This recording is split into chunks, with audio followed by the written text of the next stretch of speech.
I've had, two different kind of scenarios. There's sometimes I go and I feel so intimidated.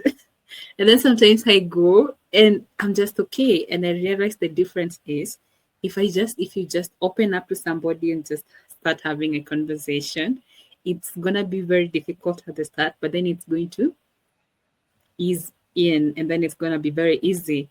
But then if you don't and you just give in to that intimidation, then it's just gonna I'm thinking to myself now, because we've gone through your journey, but you've also gone through the career paths, we've gone through the skills we need, we've gone through where we're working, where we can work, and what kind of work can we do as chemical engineers. Could you please tell us the highlight of your career? And I don't know if we should start with the highlights or the challenges. No, let's start with the challenges and finish with the highlights. Challenges. Challenges. Yeah. Challenges. It was hard because, immediately when you start your undergrad, they place you in these groups that I was talking about, with all the project work, because teamwork is a very big aspect to engineering, as we just talked about. So it was hard because you are sitting in a group of diverse people, because UCT is quite diverse. So people from different backgrounds and with different work ethics, it was difficult because sometimes you're in a great group, everyone works on time. The other time, maybe life doesn't always go according to plan. Maybe something family happens and that person is not available, but then now you can't do your work because they haven't done their work. And then it's just, or someone just stops contributing to the group and they just go quiet. And now the workload is on you. So teamwork was something that I struggled with. I won't even lie. I struggled because I was very used to working by myself.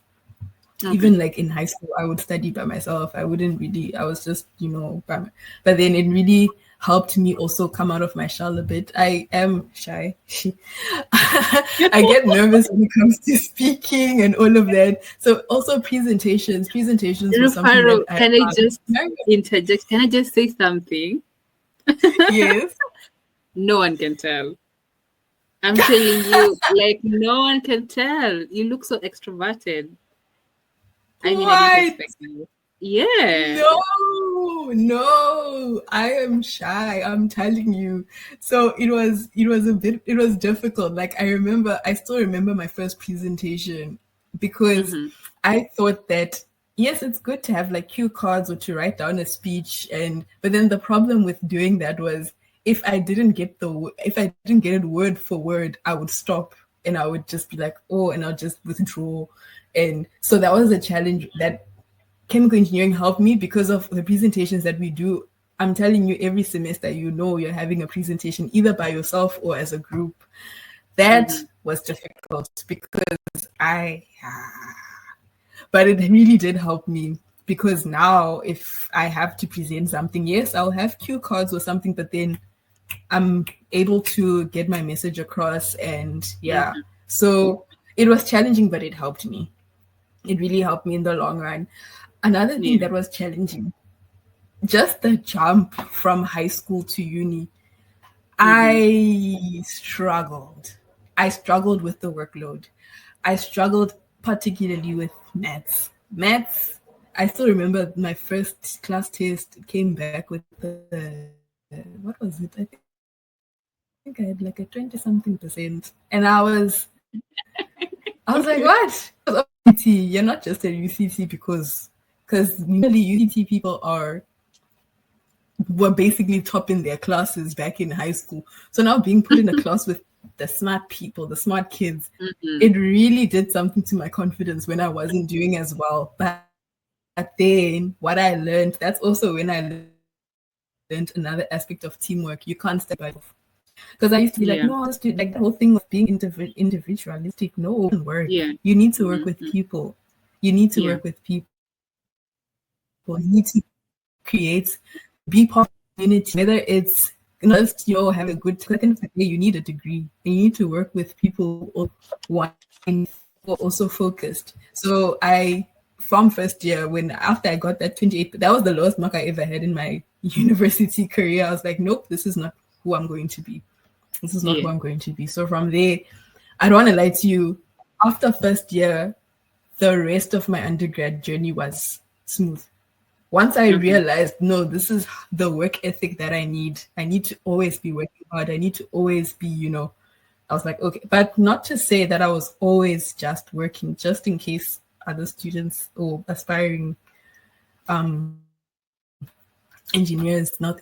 You also need to like have a balance. You should also have a social life, even if it doesn't mean being outside and always partying. Oh, but you need to also have some time to refresh, relax, breathe, Yeah. do things that you enjoy, join a society, start a hobby, all of that. It really helps. It doesn't just, it really like molds you into becoming a more wholesome person, because you can't just always be work, work, work, work, work. So I think, Exactly. and I didn't learn that by myself, by the way. I had a mentor. Wow. From my first year up until final year. And I'm telling you, he was amazing. Because after I failed that first test, I was like, no, I'm going home. I don't want to lie to you, I was so demotivated because I was never that child. 28%. I was never that child. I'm not lost with anything to say anything against other students who are going through that. No, that's not what I'm trying to do. But I'm just saying, after having experienced what I did in high school and then university humbled me. It humbled me. I wanted to leave. I was like, you know what? I'm going back to Zim. I can't do this. And he was like, and do what in Zim? What are you going to do? You're going to go back home and do what? No, you need to work. You need to do this. Come on.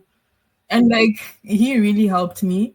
And like, yeah, I honestly, he really like talked to me. Like, he properly gave me tough love, if that makes sense.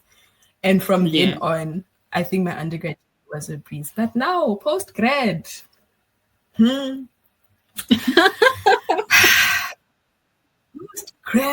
Post-grad was a whole other beast. Post-grad was...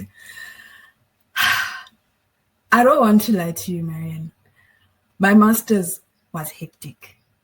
And it wasn't hectic because of the work. It was hectic because of the people. Not the people, one person, but I can't name him or tell you what relationship I had. Because what if he watches this? When you're working with experts and you're just coming in, you're fresh grad, you're just, you don't know much. So what happened with my thesis when I started my project, my master's, first of all, I started in COVID. So, and my work, as I explained, was experimental based. So I needed access to the lab, but I couldn't because it was COVID.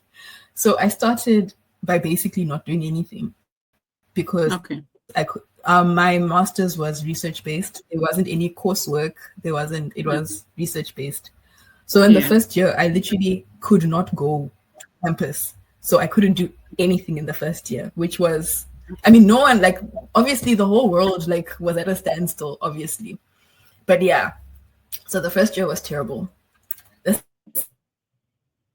second year, because my master's took me very long, and I won't say that ashamedly or anything. It's just a reality. It was beyond my control. Things just honestly were not going well.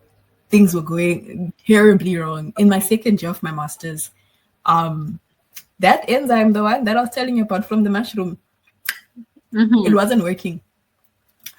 For a whole year, it didn't work. It didn't work. And we tried. And that thing of being an expert and saying, no, but it should work. I'm there. It's not working. And that when you're consistently trying to say, this is not working. This is not working. No, it should work. It really made me question myself. Like, is it really me who's not doing this right? But then I somehow, because I was surrounded by experts, I felt like, or like just like PhD students or other master students who really didn't know what I was doing, so they couldn't really help. I felt like I needed to figure it out by myself. So I went back to my secondary, whatever, in high school, where I was like, no, I need to do things by myself because it's my master's degree. I didn't ask for help until the year ended, and I hadn't asked for help, and I was stuck. This is supposed to be a 2-year degree. I've gone through 2 years, and I have nothing. Eventually, in the third year, so 2022, was when finally, after another expert they were with me in the lab, they saw me do everything, and that's when the other expert said, this is not working, was when we decided to change direction and use another source. Yeah. So once we got that one from the university, because the one that we were trying to use was one that was developed from another university. So then we ended up using another one, and that's when it started working. I did all my research work 2022. I wrote up my thesis in 2023, and then I actually finished in that year, but then graduation was only the next year. So even though I'd actually technically finished in 2023, I only graduated in 2024, which looks like a whole 5-year degree just to do a master's, which I think I'm in a better space to be talking about it now as comfortably. Yeah. But what I went through it was terrible, because besides the research of it not working, people also weren't working. So marking a thesis isn't supposed to take long, but I don't know what was happening with the admin. So that's also when I learned that if I want something, I need to actually be active in getting it. Because if I just kept quiet and said, oh, nothing is happening, oh, I haven't heard anything, I had to fight, Marion. I had every day, I'd been knocking on doors. Hi, what's happening? Where's this? Because they wouldn't reply to emails. They wouldn't reply. And I'm just sitting there. Hi. No, I had to. So that's why, I learned a lot in this. Like, my postgrad was very, it was difficult, but like, I learned a lot. I think my postgrad was more challenging than my undergrad. My undergrad, once I knew what to do, things flowed. But then in masters, I didn't know what to do. It's a whole different ball game. But this is not to discourage anyone who's listening or watching this. Not all experiences will be like what I experienced. And in anything that you go through, there's always something to learn. Exactly. It took me a while, but then, you will always learn from something. Yeah. But it was really challenging, because it really makes you like lose your confidence and in your abilities. But like, I passed and I got a distinction. So clearly, like, it was just other factors that were beyond my control that were prolonging this process, now that I think about it. But like, if you want to pursue a master's, I think it's worthwhile, especially if you like, to answer your question, you need to like the research. If you're just doing a master's for fun, you're not going to enjoy the process. I really enjoyed the research that I did. I really enjoyed it. Like, I think, I enjoy research. So I'm really happy that I did end up pursuing my master's, because if I hadn't, I wouldn't have discovered that I actually love research. So, That's so profound, Rufaro. I have to tell you, I'm hearing that story and I'm telling myself you're God sent. Because I when you talked of that, I thought of an experience I had myself, not in academics, but in the field, where I found myself in a deep end. I don't know who to ask questions. Nobody around me can help me. And it was so frustrating. So I'm thinking, you're talking, I was thinking to myself. So first of all, like, when somebody hears about things like this, I have to say, for me, I know people, you get blue ticked on LinkedIn and things like that, but I know people that I've reached out to on LinkedIn and they have helped me. Like, in that place, there's an engineer I reached out to on LinkedIn. We have never met, but he helped me. So you see, when you talk about things like that, like literally somebody can reach out to Rufaro. I mean, I'm going through my MSc. I don't know what to do. I feel stuck, And as you're talking about it, how difficult it is, I always find the most difficult experiences to be the one that builds us the most. And looking back, I don't know if it's that way for you. It was in the at the end, if it was that way for you. But such there's something that built in you. So when you look back, you've learned so much, and I just something just happens when you get through such experiences. It builds character. You learn a lot, and I feel like in the end, it always turns out to be worth it. In my Definitely. view, I'm not sure it worked out that way for you. No, definitely. I agree with everything you're saying. Yeah, Yeah. it does. Mm, It does. mm, mm. Yeah. I appreciate that part the most because I really think we need to. I just love people to share, share the problems, share the information, just Yeah. share. Mm. Because somebody's going to be in something and they're going to be thinking, oh my God, what's wrong with me in the world? Is it me that things are not working out for me and stuff like that? Yeah. So sometimes, yeah. And when you mentioned about having a mentor, I think that also is when you feel you're getting stuck somewhere, just look for somebody who you can share with. I learned something, Rufaro, when you're talking about teamwork. I used to also have a problem with working with other people, but something that I learned over time is when I'm working on something and I involve somebody, sometimes they don't even help me. If you go ask somebody a question, just saying the question to them, I mean, it just gives you a different kind of thought. You can even get the answer before they tell you what to do. Yes. I mean, ask somebody something and you already know the answer. I mean, you go back, you know exactly what to do. But if you stay there working on it yourself, I mean, you can take hours and hours and hours. So I really appreciate you sharing that story. And oh my lord, I have to say it's the highlight of this discussion for me. No, 100%. 100%. I agree. Yeah. Yeah, No, yeah, no, it's yeah. yeah. Mm. Oh, so that's so great. I mean, you ended up doing so well. And no wonder your research sounded so great and unique when you started. Me, I had the mushrooms and metals. I was like, what? What? How can you use a mushroom as a metal catalyst? Yeah. And sometimes things that are worthwhile take time. Yeah. No, Yeah. definitely. Definitely. So thanks for Yeah. sharing. Um, No. and you also to share with us. I don't know if there are any other challenges that you faced apart from those ones. Mm, um, I think to be honest, it just goes back to the soft skills because I think technical skills are easy to learn or Exactly. easier to learn and to be Mm-hmm. taught. But Exactly. like in my journey, it was the soft skills, and it still is Mm. the soft skills. Knowing, like, Yeah. not even so, just knowing how to talk to people, and also myself, just being more firm and like standing my ground because Mm-hmm.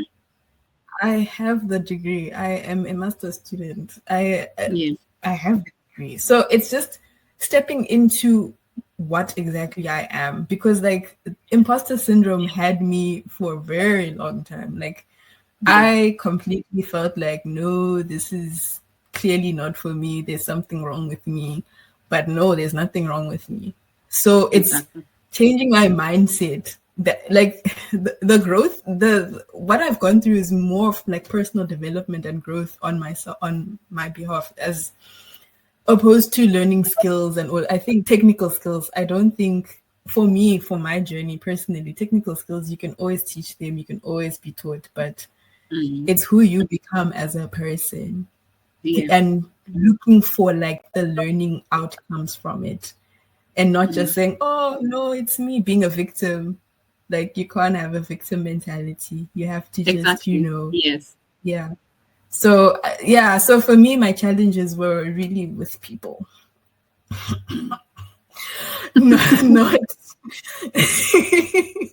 not anything else. Yeah, Yeah. but yeah. But that's I have to agree with you. Working with people is not easy, but you can learn. Like, you can learn how to do it. It's very difficult, but you can learn how to do it. And especially Yeah. if you get to like other roles, project management, where you be having to work, even if you're not in project management, I mean, engineering is a team sport. You're gonna have to work with people. Yeah. Yeah. So that's something that you're just gonna have to learn how to do. Yeah, Mm, that's a similar challenge I face as well. yeah. I did go through that as well. Now onto the good stuff, the highlights. um, highlights. Honestly, my main highlight was having the opportunity to actually graduate, because my undergrad, I didn't have a graduation because I finished in 2019, but my graduation ceremony was only in 2020. And can you imagine, the day that was scheduled for my graduation was the day that lockdown was announced. So I didn't What? even have a chance. I didn't even have a chance. I'm serious. We had prepared, my family had prepared everything, flights, accommodation, and then nope, the university, the whole world is closed until further Yeah. notice. So honestly, just having the opportunity to have my family with me last year Mm-hmm. in September, my birthday month actually, having them Wow. come and just shower me with love and Yeah. appreciation and all of that, that honestly has to be my highlight of just the end of my post-grad journey, because at the end of it all, I was like, no, man, it just reaffirmed me. So that's really honestly like my main highlight. Other ones, yeah. But then it may seem very small to other people, because I know there are people who don't even go to their graduation. But for me, Mm, I really appreciated that. It was really a yeah. milestone. Other highlights, I'm sorry, I just keep thinking that's like the main one. Other That's the highlights, main I one. think, Mm-hmm. um, um, I think learning how to. Wow, my highlight is learning. Wow, but like learning how to read. I know, like yeah, but like um, learning how to apply actual like experimental data into scientific like theories or models or all of that. I'm sorry, I just really like research. I'm sorry. But like Yeah, learning how to do that was I get it. something that I like can see actually that validating models. you're the first person I have met that loves research. I have met and had a conversation with, honestly. Oh, I just like it. So when I learned how to do it, it was like, oh wow. And I just kept on Yeah. trying to learn more about how to do that. But I'll still come back. We need to learn Python. We need to learn Python. I feel like it Deal. would have made my life easier. It would have made my life easier. Um, I really Oh, another highlight, but it's not necessarily linked to chemical engineering. So okay, maybe let me Mm-hmm. not say that. Wait, let me not say that. Um, it's funny how we as people we focus on the challenges a lot, but then when it's like, oh, what are the good things that actually happened, and then you blank. It's so You true. I'm like, oh, what are the good things? The words were there when you're talking about the challenges. Challenges, you can list them, you can list all of Uh-huh. them, but highlights, it's like, oh, Where are I the don't good know. things? I'm pretty So sure I there think are a people, lot more things that I'm not yes, yes. just not mentioning, but I think my main one was graduating after the journey Funny, that I had had. funny that, yeah. Yeah. And in the challenges that you have mentioned, I see the highlights right there. I mean, we challenges you faced, and finally being able to finish your MSc and having your parents in and your family in South Africa. I was wondering if you ever went since you started undergraduate, if you ever went back to Zimbabwe or you had to stay throughout until you finish your MSc in South Africa. No. So at least Zim is close to South Africa. So I think in my undergrad I would go home every year. But then when I started, I think when COVID started, I think that's when I stopped going regularly. So but I always try to go every year. So if it's not December, it'll be maybe somewhere in the middle of the year. Or I remember last year, I went home specifically for my mom's birthday. I was like, okay, I need to come home because I haven't done Christmas at home for like 2 years now. Yeah. So, but I mean, it just comes with adulting and growing. But yeah, in my undergrad, I went home a lot. Yeah, Okay. a lot more often. Right. Yeah. So for me, I've learned so much. Like apart from the Same. very, very technical things, some of them are past, but I'm sure this is going to be very helpful to the chemical engineers who understand all the technicalities about what you have talked about. But generally, I'm so grateful, Rufaro, for everything you've taken us through, for sharing your story, for sharing with us the knowledge you have. And what I've loved the most is that you share like something, the way you share it's so practical, like you'll give a practical example or something that you have actually experienced, so it's practical to somebody. And that's the reason sometimes why I love having these talks. I mean, I could go online and research chemical engineers and where somebody can work, and then I come here and I present to somebody, and then it's just so dry, like what? And then but when you talk about it from experience, then it's now just full of life and somebody can relate to it. So I really do Yeah. appreciate you joining us at Uhandisi Talks. I've enjoyed myself. I have No, enjoyed thank myself. you. Thank you. Yeah, yeah. Do you have any parting shots? Sorry? Do you have any parting shots? Now you see, you put me on the spot there. I mean, what can I say? I think to all aspiring engineers, um, you can do it. Whatever you want to do, you can actually do it. You just need to set your mind to it. And even when things go wrong, it doesn't mean it's the end of the world. Things going wrong isn't an indication of failure on your part. It's just, unfortunately, there are ups and downs that we cannot escape in life, unfortunately. But don't give up. Whatever goal or degree or anything that you are aspiring to achieve, just go for it and just give it your all. My mom always says, she'd always say, like, after exams, okay, how was your exam? It was fine. It was okay, as long as you did your best. And I think that's something that I've carried out, like, even in my life.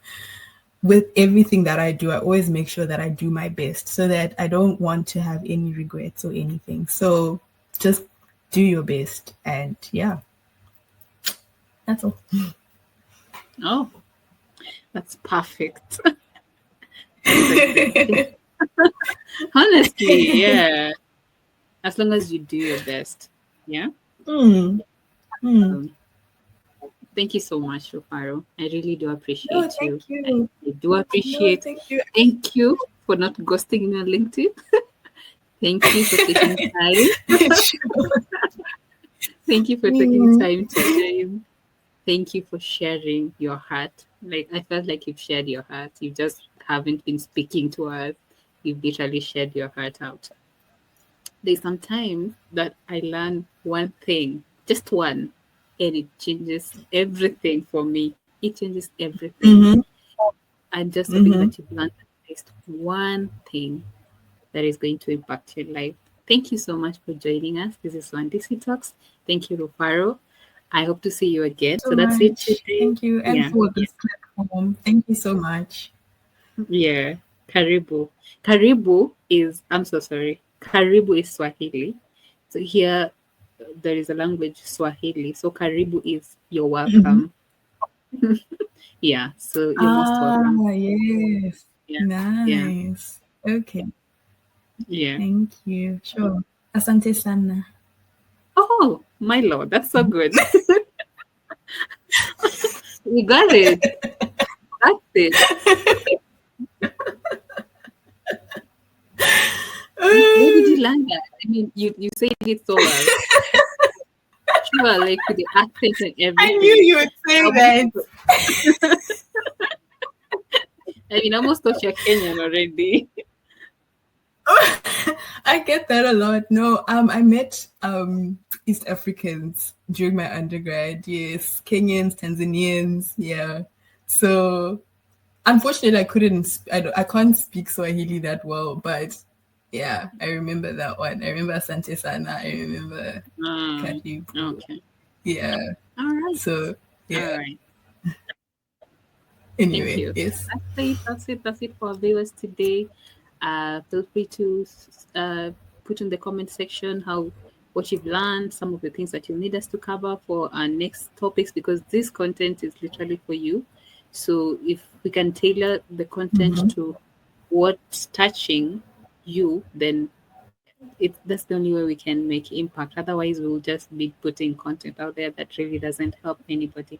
So feel free to type on the comment section, reach out to us. We have the email there.